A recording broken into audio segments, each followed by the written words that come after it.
I wanted to go over the final portfolio with you and, what this specific assignment entails because it is a very significant portion of your overall course grade, and you only have one chance to turn it in and do it correctly. So that's why I want to point out the details and make sure that you understand them. So if at any point you have a question, email me, let me know so that we can get the questions worked out before this is due. So you've got some time still to get it done, but it's just imperative that you get any questions that you have out and send on to me so that I can get back to you. This portfolio is for 30% of your total grade, so again, that's a very significant portion. You've been working on your essays hopefully all quarter, at least the ones that you intend to turn in with your portfolio, so hopefully this isn't a total shock, but you will need to write one new essay for this. So let's go over the final portfolio prompt first, and then go take a look at a couple other things. So the purpose of the portfolio is to demonstrate and showcase your best works that you have created over the course of this quarter. It's a culminating project, so I want it to be edited well. I want it to be proofread and revised so that these essays that you're turning in are the strongest that they can be and are the best examples of your writing ability that I can see. Okay. The format, of course, each paper needs to have proper MLA formatting with a heading, a title, page numbers, all like that. So that's pretty standard. Also, if the essay that you are choosing to turn in requires a works cited page, I expect to see that as well. So if you're turning in, say, your literary analysis, I need to see the works cited page that goes with that. So each paper in and of itself needs to be complete with, again, the heading, title, page numbers, and works cited page. But I don't need grading rubrics anymore. Instead, you're just going to use one grading rubric, which is for the final portfolio, which I will show you in just a moment. So again, each paper needs to have its own MLA.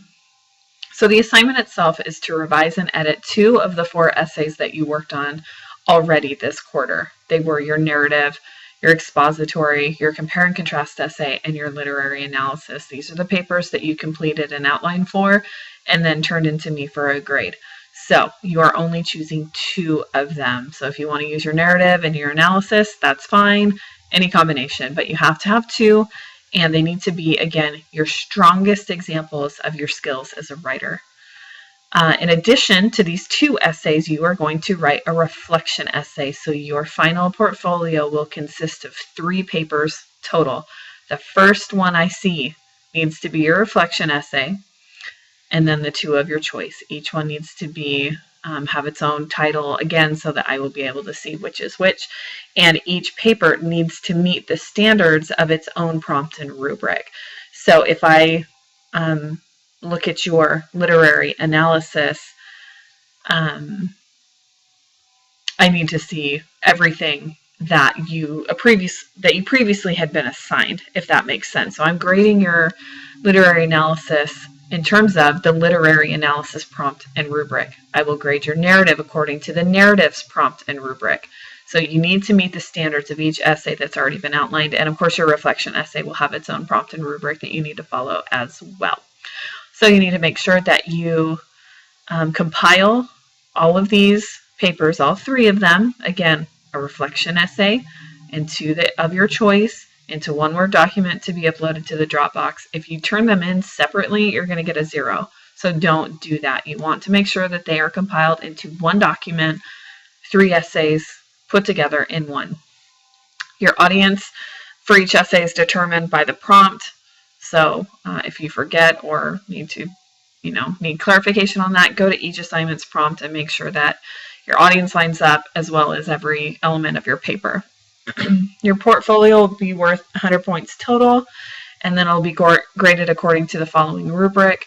I will grade your essays collectively. So say one is at a C level, one's at an A level, and one's at a B level. More than likely, your portfolio is going to average out as a B. So I'm grading them as a collection, not point by point or anything like that. So if you've got 2 really strong essays and 1 really weak essay, then it's going to kind of average out to be in the middle. They're a little bit higher if 2 of them are really good. So just keep that in mind as you compile your portfolio. I'm going to just grade them collectively as a whole unit. But these will be the things that I'm looking for. Again, it's worth 100 points. Make sure that your reflection essay or that your portfolio contains a reflection essay and 2 essays of your choice. If you miss one, your grade will suffer significantly. Make sure that each paper is a minimum of 2 pages long. If you are wondering, oh, well, my paper is only 2 lines short of 2 pages, I wouldn't recommend doing that because I'll probably count it as being failing. So make sure that it is at least 2 full pages long. If you're not on that last line of the page, then you better keep writing. Each essay needs to meet the minimum standards that are outlined previously in the prompt for each essay. So for example, in the essays that required a works cited page, that was a requirement. So if you turn in your compare and contrast essay without a works cited page, that works cited page is a required element to pass that paper. So if you forget that in your final portfolio, it's an automatic D that you start with to as far as your cumulative grade of your portfolio. Hopefully that makes sense. So each paper has to meet the minimum standards for that paper. Make sure that you've got the MLA in place, and then make sure that every paper has an introduction, a conclusion, transition, support, development, organization, varying sentences, good grammar, no narration or review, all of that. It's the same standards we have. I've encouraged all quarter long. So I'm looking at them in every single one now. They need to be in place in all 3 of your papers. Or again, your grade's going to start dropping if those things are not in place. So this is the final portfolio and what it entails. Let me move on really quickly to the, here it is, the reflection essay. So the purpose of this essay is to help you think about your work as over the course of the quarter as a student and how you've grown as a writer. Make sure it's got MLA formatting, of course. It needs to be 2 pages long. And some things to think about are what specific assignments and lessons help you the most and how and why they helped you.